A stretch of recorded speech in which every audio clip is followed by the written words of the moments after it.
मारा पीटा लहूलुहान कर दिया। मतलब इंसानियत नाम की चीज जिसको कहते हैं ना, दिखी नहीं।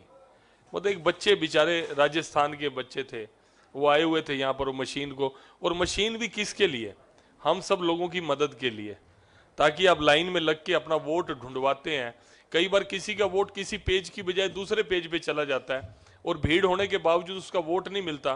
बड़ी उम्मीद से वो वोट डालने के लिए आता है और बिना वोट डाले वो घर वापिस चला जाता है, और हम अपील करते रह जाते हैं। इलेक्शन कमीशन भी अपील करता है, हम सब लोग नेता अपील करते हैं कि अपना वोट जरूर डालें, और वो वोट डालने के लिए आता है, लिस्टें के पेज पलटते रहते हैं, उनका वोट नहीं मिलता। वो एक ऐसी टेक्निक है कि आपके मोबाइल के अंदर डाउनलोड हो जाती है पूरी वोटर लिस्ट, और उसको करते ही, नाम से करते ही सामने उसका वोट नंबर आ जाता है। उसी वक्त तो पर्ची जो हाथ से बननी है उसकी उस मशीन से, और वो मशीन क्या है भाई साहब, थर्मल प्रिंटर है। वो आप छोटी छोटी किराने की दुकानों पर देखते हो, बस का कंडक्टर लेके उसको घूम रहा होता है। और किस तरह से कांग्रेस के लोग अपने आप को बड़ा प्रोग्रेसिव कहते हैं। कई तो नेता विदेशों से पढ़कर यहाँ राजनीति में आया, विदेश में पढ़ने चले गए थे, वहां नौकरी कर रहे थे। यहाँ के आपके सांसद रहे रोहतक के दीपेंद्र हुड्डा जी, और वो अपने आप को इस क्षेत्र का मानते हैं, बड़ौदा भी हमारा है। वो भी जानबूझ के गलतफहमी फैला रहे थे, जानबूझ के मीडिया के अंदर बोल रहे थे, और मीडिया के लोग भी मैं समझता हूँ जागरूक हैं। ऐसी सिंपल मशीन, उसका भी आपको वीडियो दिखा दिया, उसका ट्रायल भी दिखा दिया। और सबसे बड़ी बात, प्रशासन, ऑब्जर्वर बार बार मेरी बात एक्सेप्ट कर रहे हैं, मेरी बात को एक्सेप्ट कर रहे हैं, कहते हैं आप ठीक कह रहे हैं जी, आप ठीक कह रहे हैं जी। अरे ठीक कह रहे हैं तो ठीक बाहर जाके बोलो, हमारे सामने क्या बोल रहे हो ठीक। मैं कहता हूं ये उनको सोचना चाहिए, उसका स्पष्टीकरण अब ये लोग देंगे जिन्होंने छोटे छोटे बच्चों को बिना कारण से मारा, उनको बंधक बना के बिठा लिया। मतलब आपको मैंने कांग्रेस के नेताओं को चुनाव का रिजल्ट आने के बाद तो रोते हुए देखा है, ईवीएम मशीन की शिकायत करते हुए तो देखा है, लेकिन दौरान चुनाव, ये मेरा जिंदगी का पहला चुनाव है जब कांग्रेस चुनाव के दौरान ही रोने लगी। सुबह जब वोटिंग शुरू हुई 7 बजे से, 2-3 घंटे में उन्हें क्लियर हो गया कि लोग उनको वोट नहीं देना चाहते। उन्होंने किसी न किसी बहाने से कोई इशू रेज करना था, ऐसा इशू रेज किया, और सबको, और मैं समझता हूँ सोशल मीडिया बूथ कैप्चरिंग की ओर एक तो बड़े महान, मैं उनका नाम लूँ अच्छी बात नहीं, मीडिया के हैं, अभी थोड़ी देर पहले मेरी बाइट लेने के लिए आए हुए थे, मैंने स्ट्रेट फॉरवर्ड मना किया, मैं बाइट नहीं देता आपको।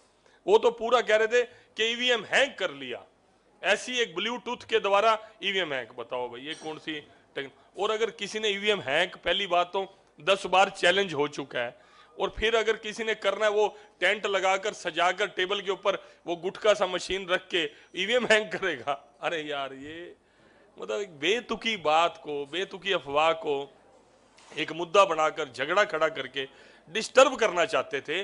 जो शरीफ वोटर है, जो अच्छा वोटर है, जो चुपचाप अपना वोट बंद कमरे में डाल के आना चाहता है, उसको वोट ना डालने दें, ऐसा कर दें वो घर बैठा रहे, वोट ना डाले, और जो अपने आप को मसलमैन थे वो वोट डाल के जाएं और अपनी मनमर्जी से किसी को बना ले। ये सोची समझी साजिश थी। सर 116 पोलिंग स्टेशन थे, हर पोलिंग स्टेशन के बाहर जो टेंट एक लगा हुआ था उसके लिए एक मशीन, 116 इतने लोग किस लिए आज सुनिए। हाँ हाँ जी,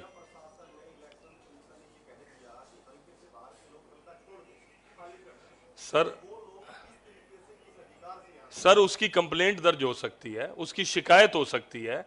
उसकी शिकायत करने से पहले आप मैन हैंडलिंग करके उसको पकड़ के मशीन को तोड़ के उसकी मार पिटाई शुरू कर दोगे आप।